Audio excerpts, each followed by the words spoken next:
The Heritage of Prophesy. I'm afraid I will be steering away from that title today, but with the music that was played, thank you very much, and those others that have been involved in the service today, thank you for your participation. I quickly was drawn, as we can do with these devices nowadays, to the words. I recognise the tune. They ask me how I know my true love was true. I of course replied, something here inside cannot be denied. It's more of a love song, but I wonder if we can think of that, the sentiments of those words, the start of that, the words of that song that was just played, more of a spiritual reflection. Our love for God, can it not be denied? Do people see it in us? I was talking with the young people, the younger ones, the tweens are 9 to 12-year-olds, so we have a Bible study downstairs every other Friday night. And I might be looking for them for a little bit of help in a few minutes with one of the questions or references. But I thought I would deal with it straight off with them in case one of them is looking at me funny or whatever. And I had an amazing experience this week. I don't know if you can see from there. I've already had one or two people give comment, but clues were already given. I went to the audiology department this week at Luton and Dunstable, and I'd already had a hearing test. I had to go and see the doctors about some other things, and one thing led to another, and then they sent me for a test, and then someone said, have you ever thought that a hearing aid might help you?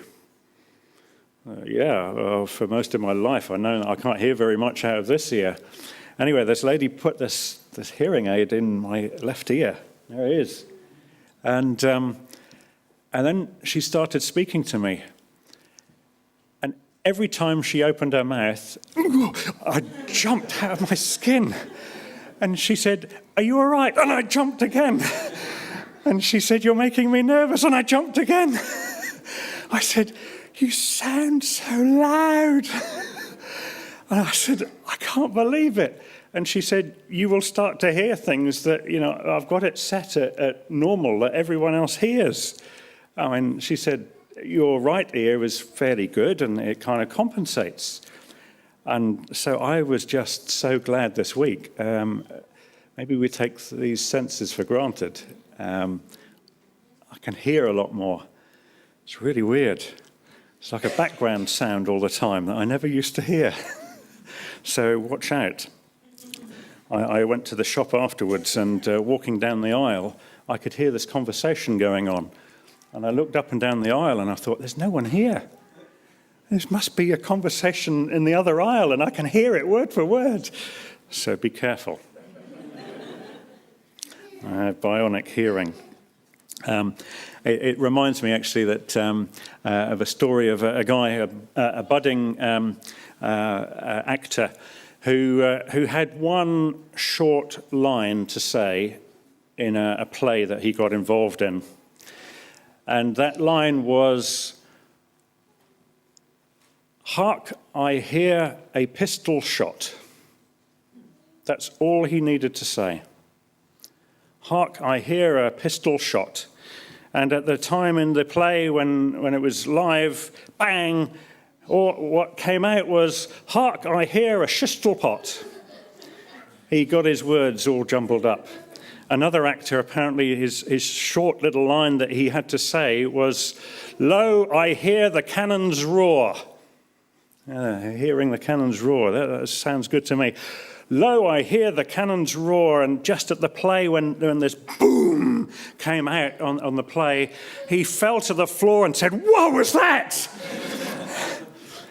Lo, I hear the cannons roar. Well, it has a link, actually, with what I want to start with today in the few minutes that we have.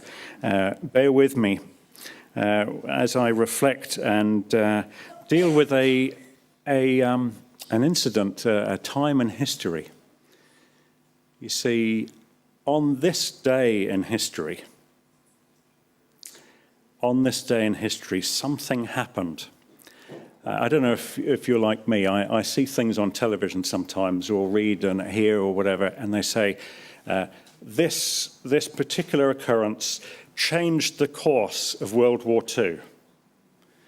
And then sometimes later I hear of some other incident, or some bridge that was blown up, or a ship that was sunk, or something like that. And I'm not heralding or reveling in the loss of life.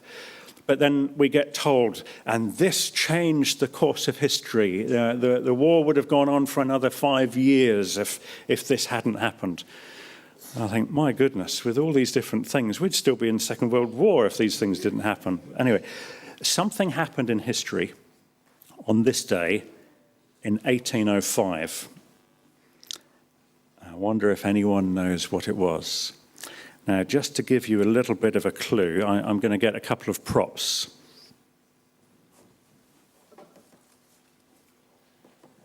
This is a little bit long, really, but you can imagine, if you can, that this might be a sword, a bit shorter. And here, I don't have a proper hat, so I just made a paper one a bit earlier. And can anyone guess? 1805, this day in history. I go something like this. I'm going to try and pose like a particular statue. So it was right foot forward a little bit, and the sword is kind of at an angle like this.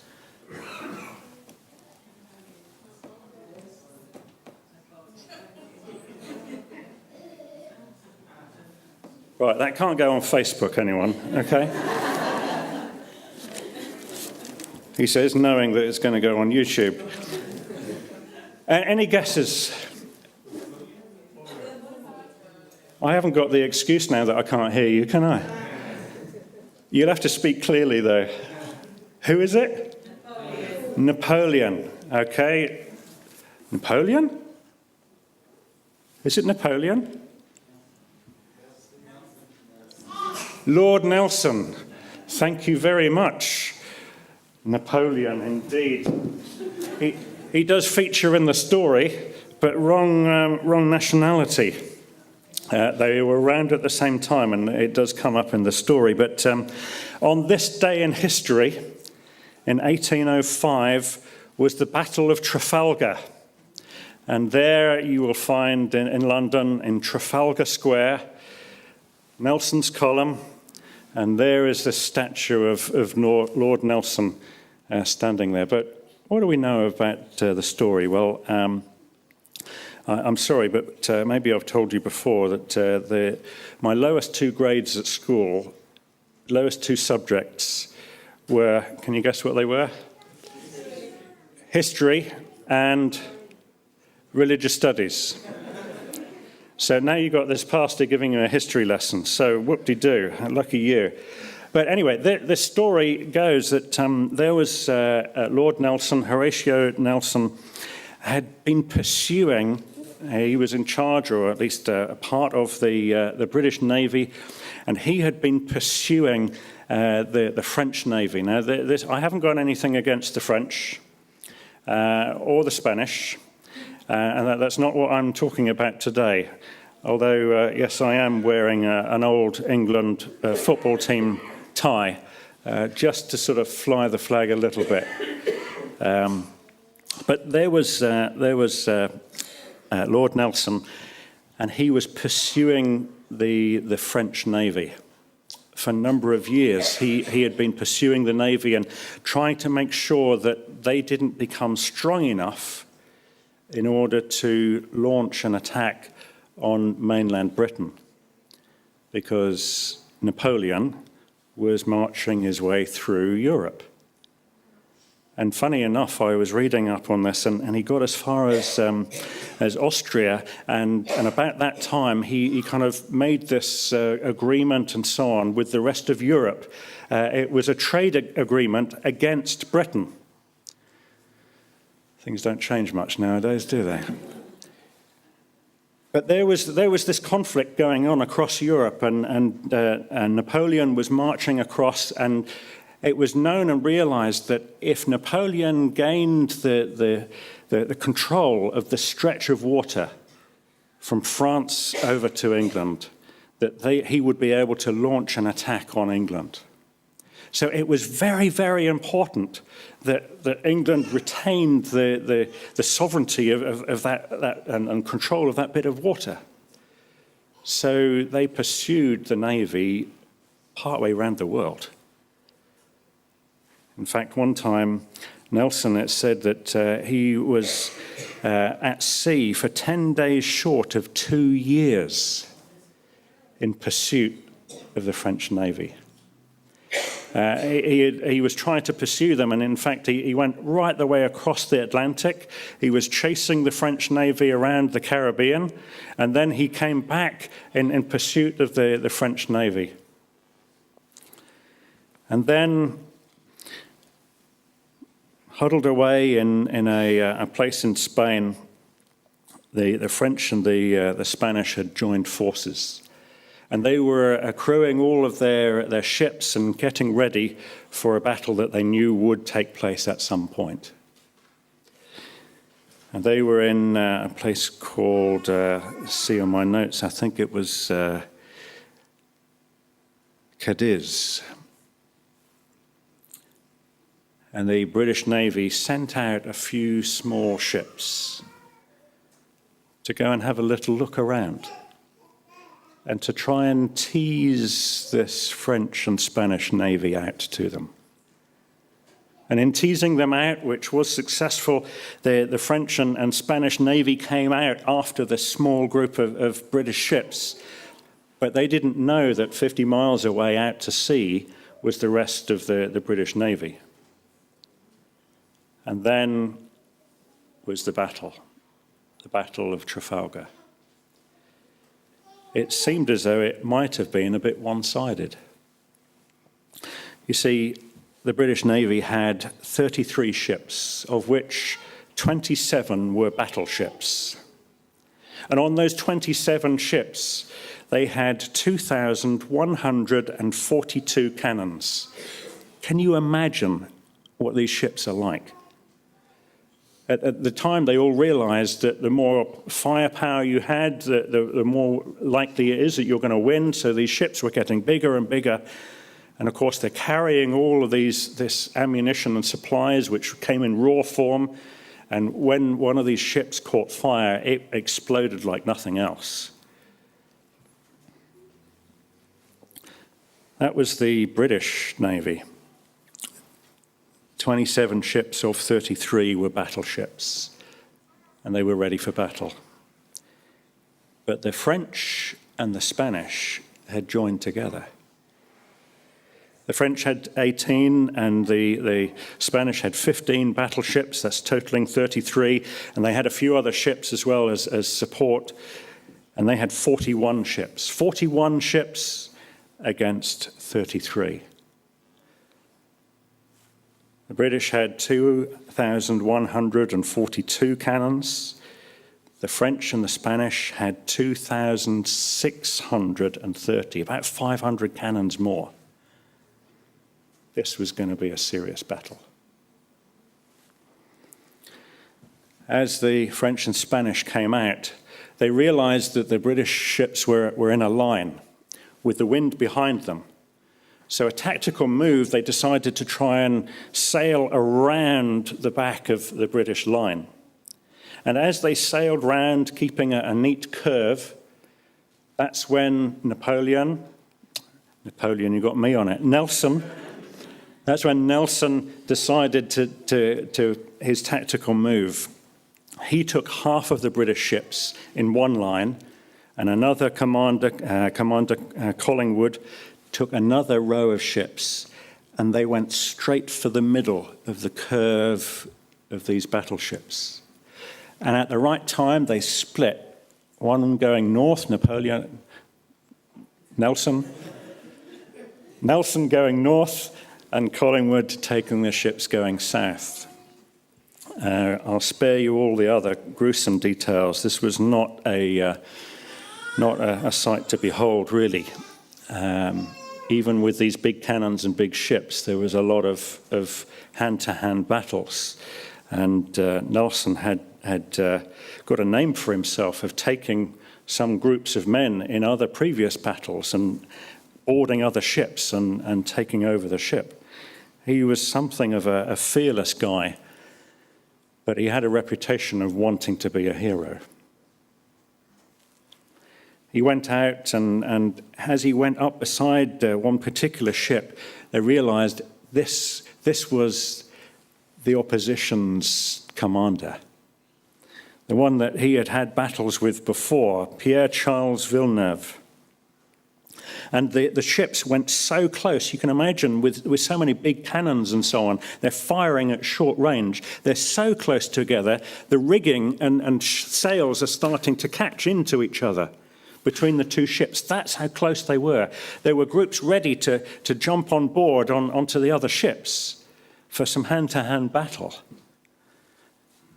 And Nelson was out on deck and giving his commands, and the noise and shouts, and the cannons are still roaring, when suddenly, from up above, there was a pistol shot that hit Lord Nelson.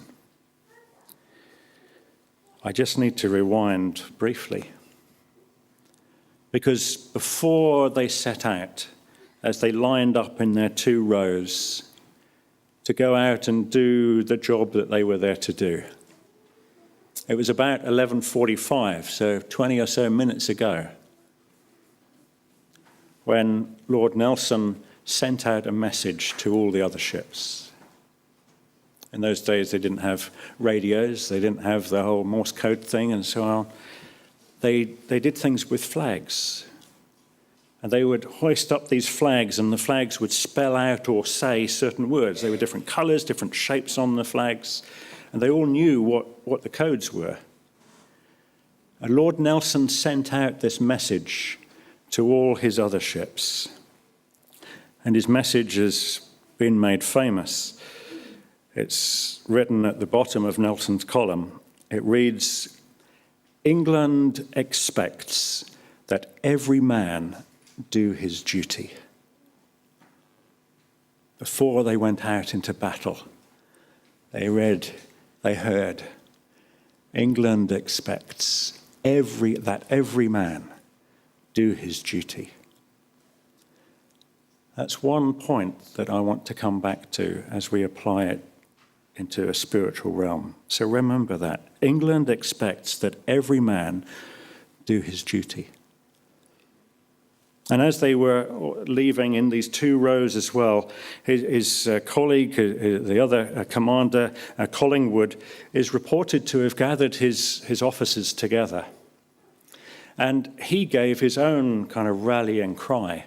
He said, "Now, gentlemen, let us do something today that the world will talk of hereafter." Now, gentlemen, let us do something today that the world will talk of hereafter. I don't know how many other countries we don't really celebrate the day of Trafalgar. It's just another day. It pops up if you subscribe to a calendar on your phone. Oh, today, anniversary of Battle of Trafalgar. But on that day, Lord Nelson said, England expects that every man do his duty. And Collingwood said to his officers, "Now, gentlemen, let us do something today that the world may talk of hereafter." These are 2 points that I want us to come back to and apply it in a spiritual realm. The third point is something that Lord Nelson said in his death. I said that there was this sniper shot from the rigging up in the other ship, and he got hit by a pellet, whatever. It went through his left shoulder, and shattered his spine. And as he fell to the ground, people came and they dragged him away and took him below deck. I mean, he was an important guy, and there was, in the middle of battle, there was this, our commander is injured, probably fatally. They took him downstairs, and the surgeon of the fleet came into him and was trying to tend to his wound. And that took place around about 2:00 in the afternoon. As he lay there and they were tending to him, I guess they realized that this was not going to end well for Nelson. And just a few hours later, at 4:30, he did actually die. But it was not before he got the news. He got the news that the French and the Spanish fleet had been defeated. Some had sailed away, others were simply destroyed or captured. The ship that he was targeting at that point, there were 99 men that surrendered their ship. But that's 99 men of the 643 crew. That's the kind of catastrophe of life that took place in these battles. But Nelson, as he lay there just before he died, and he was told that we've won the battle, 22 of the 33 ships, battleships, had been sunk or taken over. And Nelson knew the importance of what had just happened. And when he was told that we've won, he lay there and said, "Thank God, I have done my duty."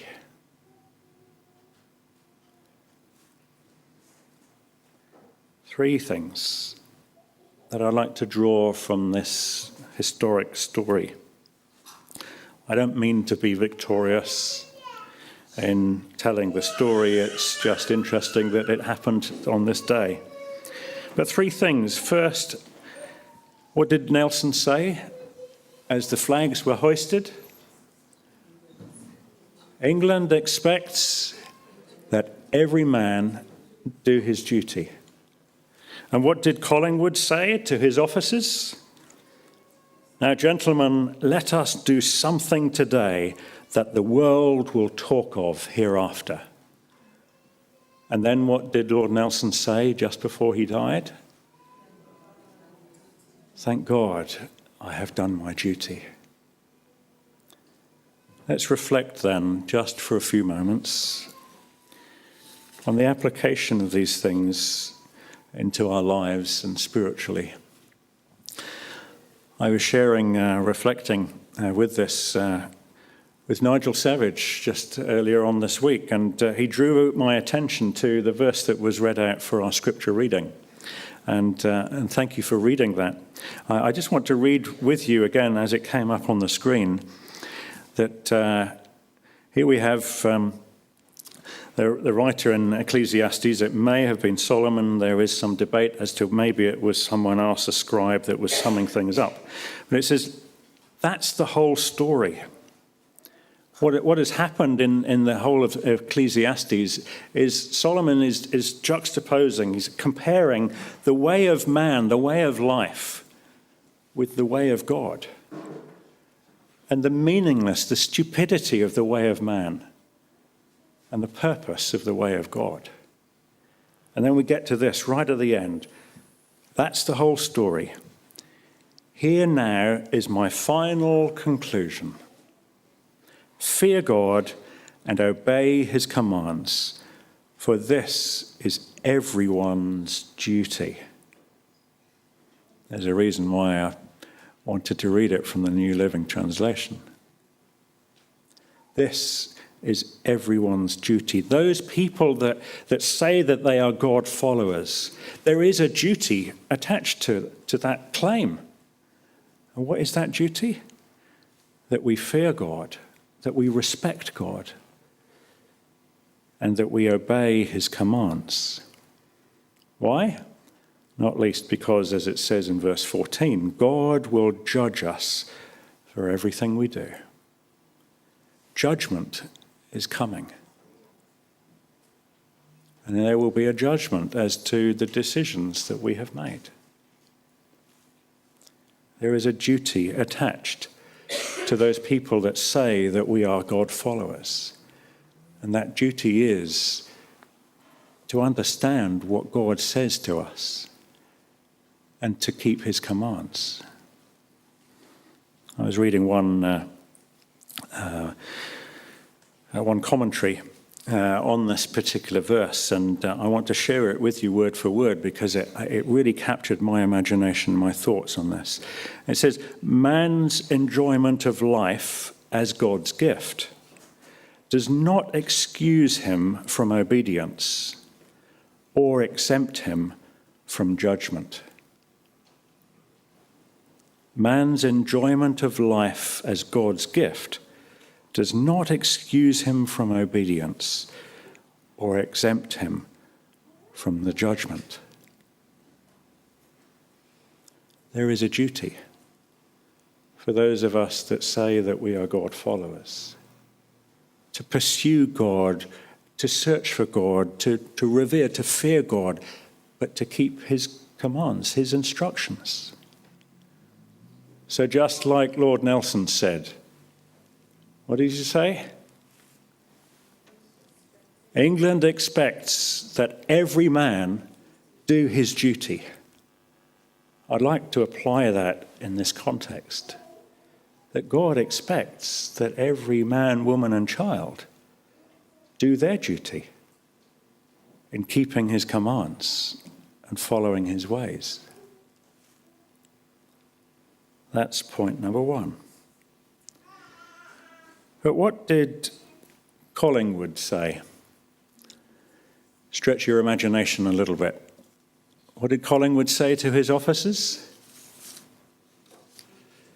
Now, gentlemen, let us do something today that the world may talk of hereafter. It makes me reflect on Acts chapter 17. You see, there were a group of people that responded to the duty, just like there's a reference in Revelation chapter 12 and verse 17. There is a small group of people. Remember, the British Navy were outnumbered, really. But Revelation 12 talks about this outnumbered group of people, but a people that keep the commands of God, that are doing their duty in responding to God in the way that he asks of us. We keep his duty and we do something that the world will talk of hereafter. I know time is moving on.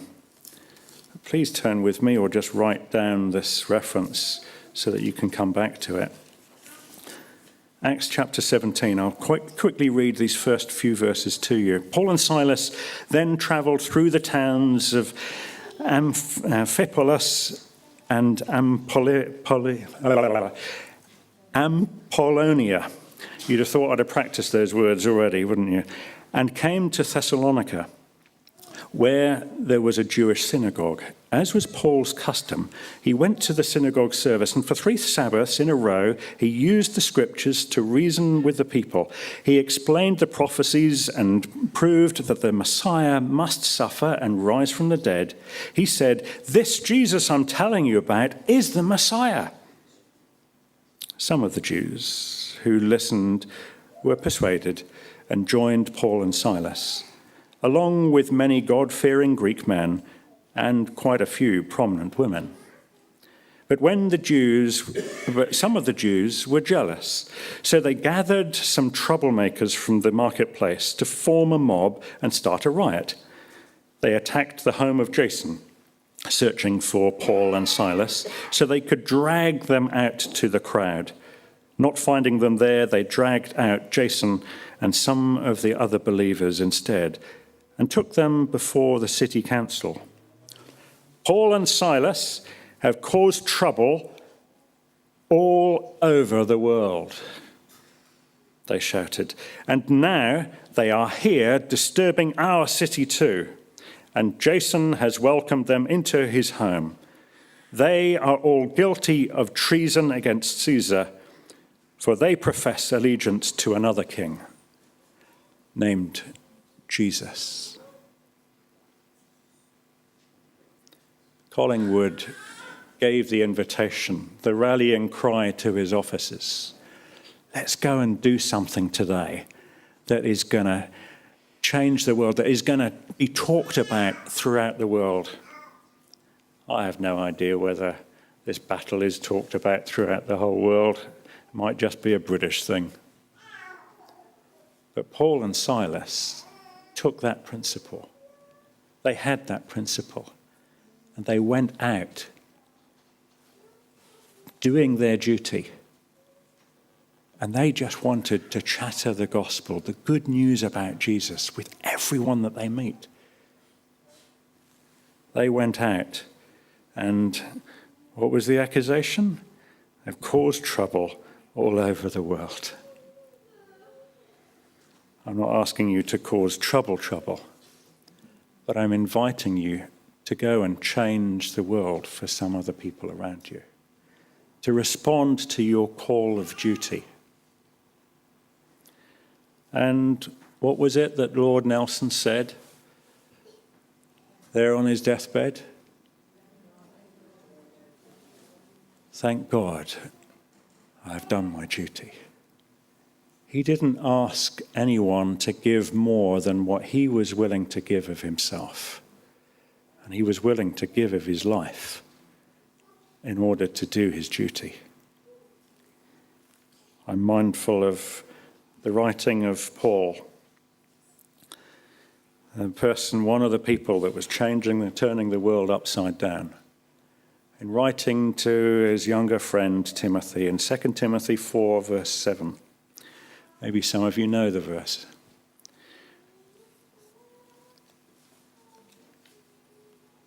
He says, I've fought the good fight. I've done it. I've done my duty. I'm ready for the end. So, on this day in history, Lord Nelson put up the flags. He said, England expects that every man do his duty.